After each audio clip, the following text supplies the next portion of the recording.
Yo, what's going on? I'm here with my friend Avery and my friend Sam, and we're doing a pasta mukbang. Yo. Avery's like my son at wrestling, so. His name is literally son on my phone. Is it actually? Yeah. So His we name got. is David in my phone. Yeah. No, photo. His name's Gaden in my phone. Gaden? Your name is Gabriel. No. Gabriel. Don't we get Gaden, not get Avery? Okay, you're fucking butch. Bro, it's a Bible channel, bro. It's a Bible channel. You could leave it out. I'm not editing this, bro. Love you. I never edit my videos. Can you give me ice cream too? Yeah, okay. Just surprise me. Yeah, he keeps his videos. Well, raw. surprise me with anything on there. What are you going for? Chocolate, vanilla, strawberry? Ice cream. No. Chocolate? You could get like any kind of chocolate bar or anything. Or not bar, but Yeah. you know what I'm saying? What'd you say? I answered for you. What'd you say? Chocolate. Yeah. I just said chocolate. Yeah, I'm fucking put chocolate in your fucking mouth. And it's not gonna be chocolate though. It's Is it chocolate Christian? There you YouTube go. channel, son? My dad sees this. colored. So I'm the bad example, right? So now you guys say this is what happens whenever you don't follow this and this thing. Let's make it. Guys, this is what happens. But we're turning it around. Yeah. We're in the early stages of my Yeah, Avery's actually talked about to me how he wants to find a religion for himself. I got my religion, I found it. Islam? No, what? What? Wait, no, I'm serious. Christianity. Oh, okay. Okay, bad. You know I am not fucking following Islam. Bro, It's no, cause, Islam, by the way. Bro, because he did a Ramadan. You did? I did not do it. You did it? That's what the word on the street was. I did a few days of Ramadan with her to support her whenever she was doing Ramadan. But with Ramadan, if you don't do it every day, it doesn't count. That's respect. She didn't, I don't want to do it by herself. What's wrong with that? That's good though. I wasn't praying and doing That's anything being else. like a good supportive Right? girlfriend, yeah. That's not fucking following Did she Islam. cut weight when you cut weight? Yeah, she eats healthy. She was supposed to eating healthy. Did she, That's why she was like, after season, she's like, I'm so sick of ground beef and eggs. And I was like, I know, me too. Did she do treadmill workouts to lose weight? Still running on a treadmill sometimes. Hmm? She runs on it now. She should do a half marathon. She didn't be there. That's fire. Mm-hmm. I actually went to an Ironman so bad. When's y'all's 1 year anniversary? This year I'm doing a half marathon, and then I'm gonna do a full marathon, and then next summer I'm gonna do a half marathon, full marathon, Ironman. You know Ironman next summer. Mm-hmm. You been training swimming? No, You're cooked. You know how hard it is to swim 2.1 miles? I'm done. 2.2. You swim 2.1 miles nonstop. Oh. I thought it was 2.2. You gotta do a backstroke. Backstroke? Really? It's cruising. Like actually? Yeah. Okay. It's also more buoyant, so you don't weigh as much, and there's less friction in the stroke. Bro, I'm gonna do it with you. What about the no. biking? I would say I would do it with you next year, You but know about the biking? You Yeah. didn't train that either? We were driving on that. We bike on an aerodynamic bike that's gonna be harder than any other bike. no, bro. No. 113 miles, bro. It's a lot of miles, dude. Right after, And right if after. you had to bring your own bike. They don't provide it for you. Bro, you don't know how hard I am, bro. You do 2 miles of swimming, 113 miles of biking, and then right all That's what I'm after gonna train all for that. it next summer. Marathon. Okay. No, bro, because you should do it with me, because I'm gonna go and do it like in a country and make it like a trip. Like they have them in like France and stuff, bro. It's actually lit. So that was the quickest trip I've I'm gonna do an ultra before I do that. But I'm my vlog. What's up, man? We're making a YouTube video. That's very difficult. I'm That's gonna do my an ultra vlog. marathon before I ever do it. She just got done working at Winco. Mudwalk come and do this yourself. I forgot your card. This is one of my. That's my girlfriend. You saw her head just go by. This is for your YouTube channel? Yeah. Hey guys. This is what up, Marwa El Mishievi. What? It's her last name. Yeah, I just got back from work, guys. She was working at I Winco. saw OT. What? I'm too lazy, bro. It takes mad time. No, it doesn't. no. To edit it to- good, to edit it good, it takes a long to time. cut like Pay her to 2 be your seconds. editor. To cut like 2 seconds out of the video. Whenever you it's get so- famous. That's just. When you get famous, pay her to be your editor. Oh yeah. I be editing my TikTok. I'm cameraman. But Cameraman. Are you gonna eat? Okay. I You're eat the slowest eater ever, bro. because it's good. Can I actually have a bite No. of yours? No, but I'm a firm believer if something is that good, I eat slower because I want to savor it. That's true. Fire. Fire. And basically, this mukbang has not been a mukbang at all. We haven't talked about food. Talk about your food. I got chicken Alfredo, guys. So we got some chicken. Cook them Jones. Dice them up. Throw them in there. Then guess what? Boil with some water. Then you buy a can of that chicken Alfredo sauce. Go to the store, buy that. Yes. Yeah. Yeah. That's a big ass juice thing I got in there. It's so good. Thank you. I'm gonna get y'all some juice. I'm gonna get y'all some juice. We'll add that to the mukbang. But anyway, so you do that. You know, you season that shit with that chicken. You see that? With some pepper, salt, paprika, cumin, and then you got like this little like steak dressing you throw on there. If you really want to, I gotta get down in there. You can really got to. So I got that. Cook them up. You know. Come on, number 5. Then you boil the water, boil the pasta, and then you get the pre-bought Alfredo. Put some creamer in there, and that chicken Alfredo, guys. Excuse me. Bless you. Get out. That's you say when someone farts. Excuse me. No, bless you. If I That's in my high fart and school someone coach- says bless you to me, I'm Dude. laughing in their face. Oh, bless you. Fucking my mouth That's didn't in my burp. that's in my high school coach. used to My say mouth that. did not burp. People will fart, bro, and he'd be like, bless you. It was so funny. Bro, that's actually funny as fuck. Should we I'm start doing done? that now. No, I've been trying to, but no one ever farts loudly. Everyone's silent but deadly, bro. It's so annoying. Bless you. Should we do this now or wait till you're done eating? Go ahead. Alright, bet. Well, I like to pray before I do it. Let's pray. Alright. God, thanks so much for this day and allowing me to be here with my friends, and thank you so much for this word that we're about to read, and please help us to apply it to our lives in Jesus' name. I pray, amen. Amen. Alright, bet. So the verse is 1 Corinthians 10:31. So whether you eat or drink or whatever you do, do everything for the glory of God. So what does that mean to you? Doing everything for the glory of God. Yeah. Kind of like whenever, you know, sometimes you do like, you perform better in certain things because you low-key want your parents to be like approving of you. Mm-hmm. That's what that means to me. Yeah. What about you? Because you always want to work for a great purpose, great person. And that's what he is. I mean, you kind of hit the nail with the hammer there. I mean, it You just better be it just giving- reminds me to just give the thanks to God. You know, in any moment of my life, whatever I'm doing, you know, just to continue to give that glory back to Him. So, what? I agree. Wait, what's so funny? That's just fucking right on. Snail. He's going now. So you know what I'm saying, building off of what my two brothers in Christ were saying right here. I think doing everything for the glory of God is just a reminder that the talents and abilities that we have is not from us. So we shouldn't be taking the credit for work that we didn't do. It was God who gave us. It was God who repaid us for our works and stuff. So yeah. So I'm gonna read. The person who wrote this is Rex Stump. So yeah. So let's get straight to it. To discover the effort of his team, a coach decided to record a team practice without the players' knowledge. During practice, the coach gave instructions and left the gym momentarily. After practice, the coach viewed the video and discovered that some of the players were lacking effort and respect. The video revealed that when the coaching staff left the gym, some of the players stopped working, some of them did less, while others completed the task. If you were one of these players, what would the video have caught you doing? Maybe it's time to honestly ask, if my coach isn't looking, do I give my best? If no one is in the weight room, do I compete all my reps? If the teacher leaves the room, the boss leaves the office, do I keep working? In the book of Malachi, God confronted his people because their efforts weren't good enough. According to God's command, when people made their sacrifices to him, they were supposed to give their best. However, when the people showed up at the temple, they brought their crippled and deceased lambs. They brought their worst. God said, "Where is the respect and honor I deserve as God?" Bringing less than our best is a reflection of what we think of the one in charge. God wasn't only upset with the people who gave less than their best. God was also obsessed with the priests who allowed it. The priests knew better. They knew what was expected, obedience and excellence. If I'm the captain of my team, I reflect on the coach and the program.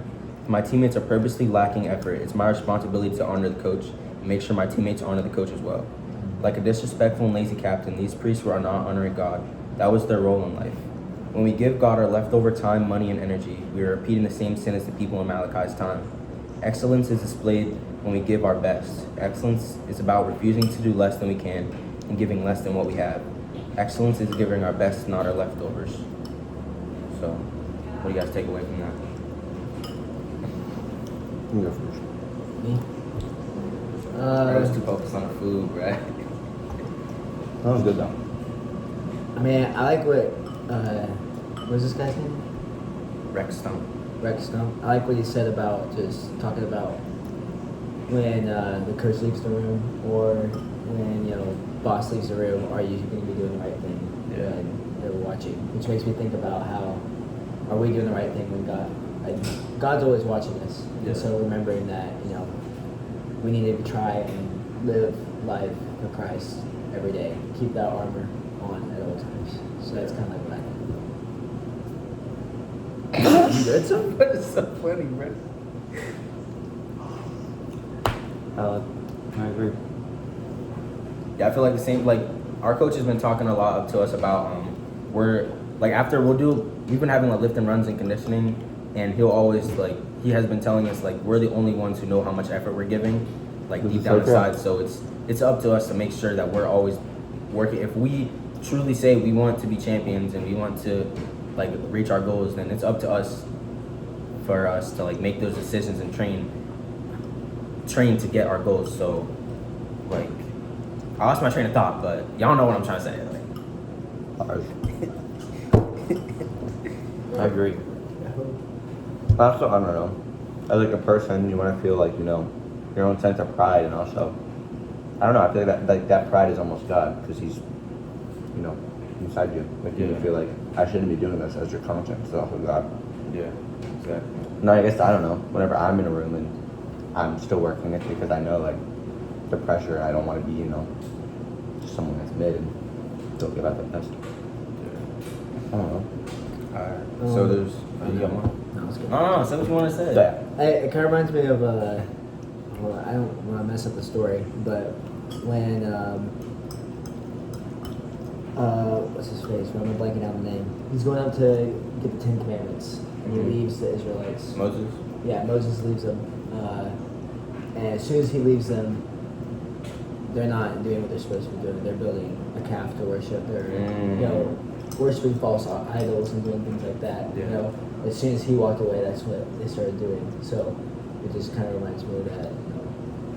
When coach leaves the room, or when we don't feel like God's got His eyes on us, to just continue to live life for Him. Yeah. So it's like, are you able to represent God not only when you're at church and say you're a Christian and talk about your favorite Bible verse, but also when you leave and go act around your normal friends in life and still act that same way like you were at church and everything. And the same thing when you're training, can you train the same way that when the coach is there and when you're not looking, or like in the summertime, no one's telling you to go train.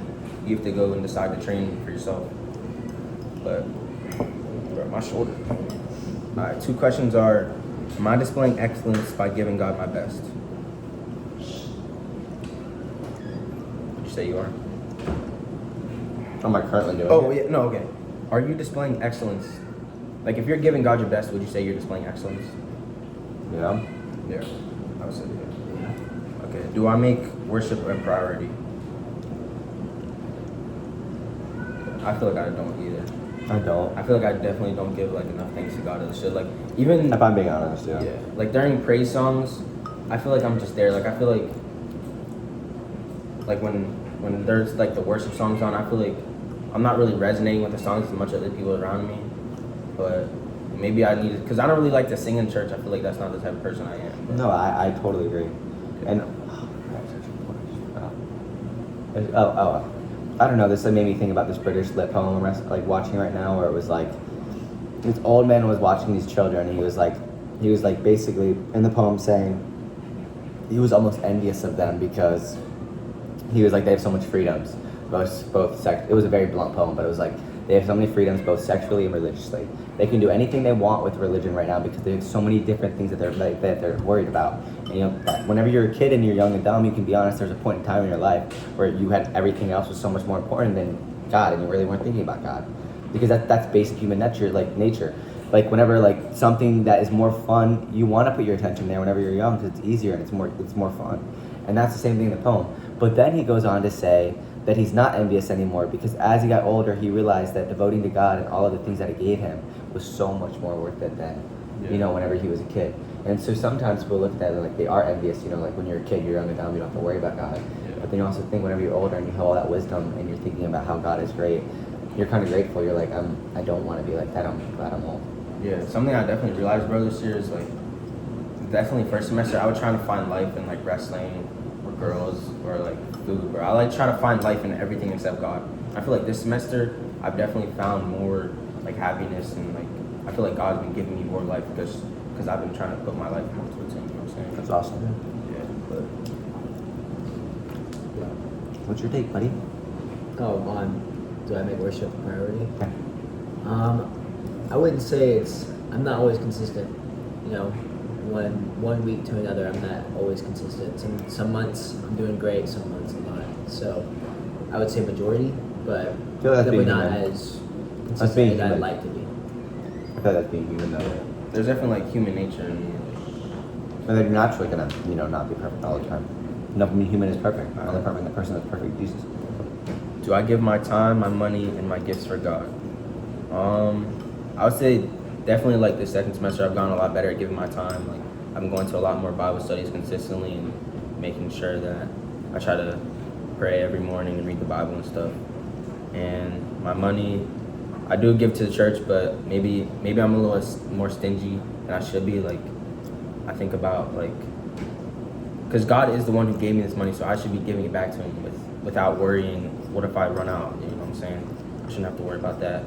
And do I give my gifts for God? I would say I definitely do, because if I didn't give my gifts for God, I probably wouldn't be using them. Like me using the gifts of God is me wrestling in college. Like I'm trying to use the abilities that God gave me to, be a light for people around me. But what do you guys think? I don't know. I'm a little opposing to you. And okay, in my opinion, this is a hot take, and I really don't care. It's my opinion. Is I think that you don't, with the whole basket thing, whenever you pass around the basket and you're supposed to donate, I don't think you should feel like you have to donate. Yeah, you don't have to donate. No, I don't feel like you should feel like a need to, because God is like, I don't think you should have to donate. I don't think you should feel the need to donate. I feel like if you want to donate, that comes from your inner being, and you might have that sometimes, you might not, but you don't have to have that every time. You don't have to donate every time. Yeah. And if you feel that pressure too, then I don't think you should. I used to not think that way too. Led. I used to not think that way too. Like I shouldn't have to give money to God. Or I used to be like a stingy with my money when I gave it to God. But the pastor, like when I went here, he said, like you shouldn't be holding on to the money that God gave you, basically. Okay. Also, I love that idea. That a pastor is also someone that's in the church that's going to be controlling that money. Yeah. He knows that he needs the money for other stuff. So if I'm a pastor, I would advocate. That's natural. You're going to advocate for your church because you want to have money. Yeah, if you don't want to give to a church, then you could donate to people in need. I mean, that's helping God's kingdom too. Cause exactly. I guess that's what I mean. Because I feel like you don't have to only donate to the church. And I don't know. If I'm being honest, I know a lot of people that are like, you know what, I am going to donate, but I'm only going to donate to the church because I don't want to have to double donate, or I don't want to have to do that stuff. And I hate to say it, that's a lot of people that suppose mine. They don't want to go donate if they know they're going to have to do it somewhere else. They choose the church as a place to donate. Yeah. But then you never see someone like donating to other people and also donating to church. Because guess what? No one has that money. So I don't know. I don't think the church should be asking that all the donations go there, which I feel like sometimes they make them feel like this is where you should donate. Yeah, I don't really know. I haven't really read too many verses about giving to God or money, so I don't really want to speak on it because I don't know much on it. Do you know anything about like giving to God? I mean, I know like tithing. I know like the concept of it. Yeah. I don't know like that's just like core word of it. Yeah. I don't know like where we draw that from in the Bible, so that's gotta dive in more to figure that out. Yeah. I know personally, I haven't tithed in a long time. Like you haven't what? Tithe. Like I haven't given money to the church. Yeah. In so long. Yeah, but it's not like God's not gonna love you more or less by the amount you give. What I mean by that, but I feel like I guess it's not the Bible. I feel like sometimes the church makes you believe that. That's fair, because I struggle to get to a church if like I haven't been there very long, so I don't even know like. I mean, one, I don't know if I'm gonna stay in this church. Also, I don't know what the church is really doing. Yeah, sometimes churches really aren't about the church. Sometimes and that's why I struggle to give it. I guess that's what I'm talking when about. I'm back home, I'll give that money whole day. Yeah. It's different because I know that church and I know Yeah, it's their different. values. I know. Okay, what that if you want to break money's it, okay, let's break it down to the basics of it. If you support a cause, what are you gonna do? You're gonna give money to it. You're not gonna give. You got a scammer over here. You don't know who he is. It's an Indian guy. You're like, this guy might be scamming me. And you're like, I don't know if I want to give this guy my money. And you're like, I don't know. So what do? You sift him out. You know, you check him out. You're like, can I give this guy my money or can I not? Then you realize this Indian's a good Indian. And he's not trying to scam you. And he's trying to help you out. And he's trying to give you these bargains, this vacation, whatever it is, which is what religion is. It's freedom and all that stuff. He's bargaining that for you. And you're like, you know what? I do support that cause. I'm going to give some money to that. That's what that is. That is the basics of it. If you support a cause, what are you going to do? Give the money to it. If you go to a random church and you don't know what they're doing with the money, you should not feel guilty about, I don't know what this guy's doing. It genuinely Indian scammer or not, you're going to swift him out. And if he's not, then I'll give you my money. I'm not giving you my fucking bank card if I don't know where my money's going. Yeah. Baseline. Sure. Do I disagree? No, I agree. Thank you. That's what I thought. Alright, Mic drop, so bing. That's my mic sound. the last question. Well, I mean, this video, bro, that's enough. We'll just do the prayer. Unless you guys want to do this last question. I don't care. It's okay. It's your You YouTube wanna do channel. Nah, we'll see. You're the director. Bro, because we already talked about this. This is basically like, is excellence exhibited at practice? Oh, we're directing. We can do this quick. Though. Oh, yeah. Y'all say you work hard at practice. Oh yeah. I work hard, but sometimes I get complacent. I'm like really tired. I don't want to do this right now. And then sometimes for a second I'll fault up. I'm not like after today. I fucked up Mason Deemer. I mean, I fucking broke his ass. I don't give a fuck. He's so big and I broke the fuck out of him. Yeah. I'm sorry, I hate to say, I love doing that shit. I'm not gonna lie, I want to break you whenever I'm wrestling you. Like I want to break That's the a fuck good out of you. That's a good mentality. Like I want to. And then guess what? You're gonna get better. And then guess what? You're gonna break me. It's iron sharpens iron, bro. I don't know. Demon took me down, like. Alright, so the last thing is just a prayer. So, you know what I'm saying? Bow your heads. Heavenly Father, you're almighty. You see all that I do. Here, you can read it actually. You should. Why I gotta read it? You read it, bro. I don't wanna read it. Nah, you're the feature. What the fuck?